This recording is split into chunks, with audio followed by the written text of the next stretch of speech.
Okay, so after sealing everything with wood glue, I put on an undercoat of silver spray paint, and this is what it looked like. I decided to try it on because it does look very much like the Mark II armor, and just to see how it fit. It was at this point it was pretty snug.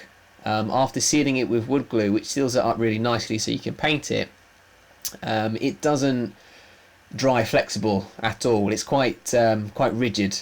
So actually, this was the first time I've put the whole thing on after sealing it, and it was a struggle. It was very, very rigid, and actually after wearing this around the ankles and the elbows, it wrinkled like crazy. It really distorted it, which means that chances are I'm not going to be able to just put this on and wear it. If I wanted to, this is going to be more of a display piece, if anything, which is what it was going to be originally anyway.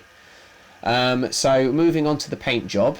So we've covered everything with silver. So now all you got to do is put a little bit of liquid latex on. This stuff is incredibly old. I've had this for years, and as you can see, it's kind of congealed a little bit.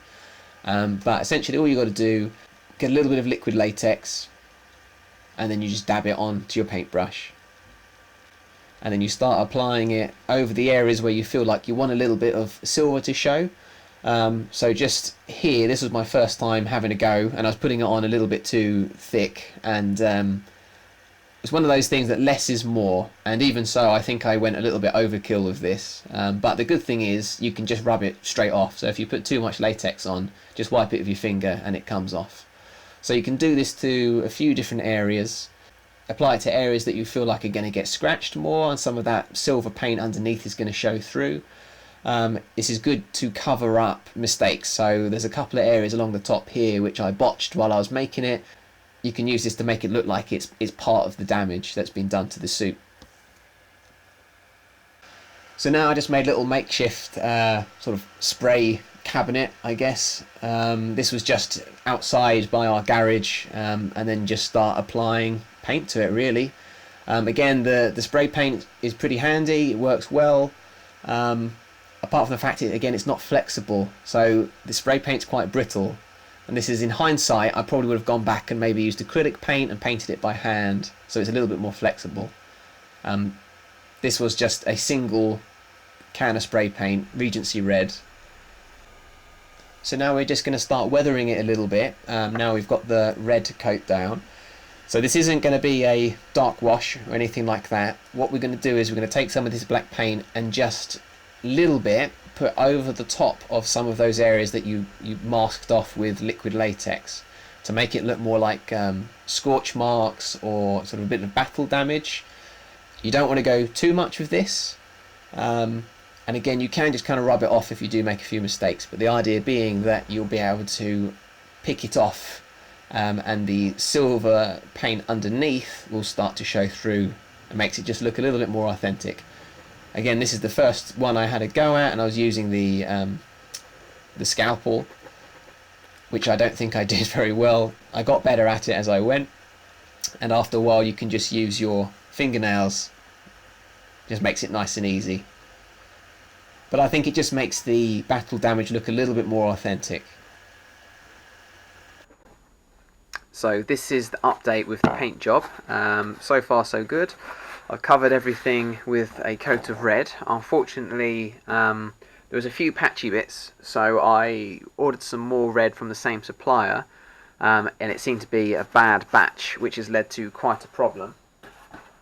So this is what it should look like.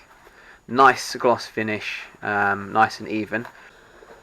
So I gave pretty much most of my suit a once over with this second lot, and as you can see, it's completely different. The tone, the colour is off, and the finish is more matte, which is a problem. So I've gone over pretty much all of the other pieces with this faulty spray paint. So I've contacted the suppliers, they've apologised, they said it was a bad batch.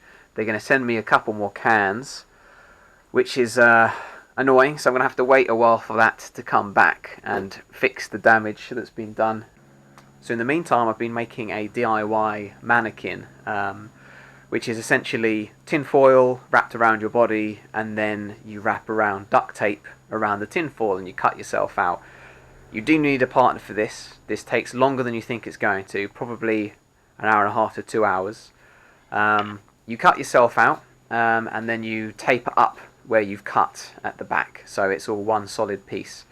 And then the idea is that you can fill it with something, and then you have a perfectly sized mannequin that is your proportions.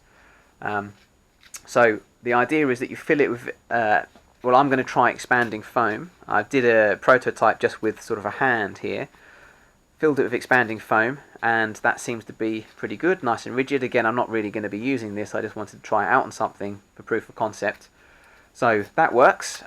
So what we're going to do is, this bad boy, I'm going to cut along the waist to separate the torso and the legs, and I'm going to cut along the arms to separate the arms off, seal those up, and then I can inflate them individually with expandable foam. I'm going to try some cheap stuff I bought first. I'm going to probably try those in the arms, and then I've bought some more high quality stuff that expands considerably for the body and the legs. I didn't record myself doing this. Again, there are plenty of tutorials online, so just look it up. It's pretty straightforward stuff.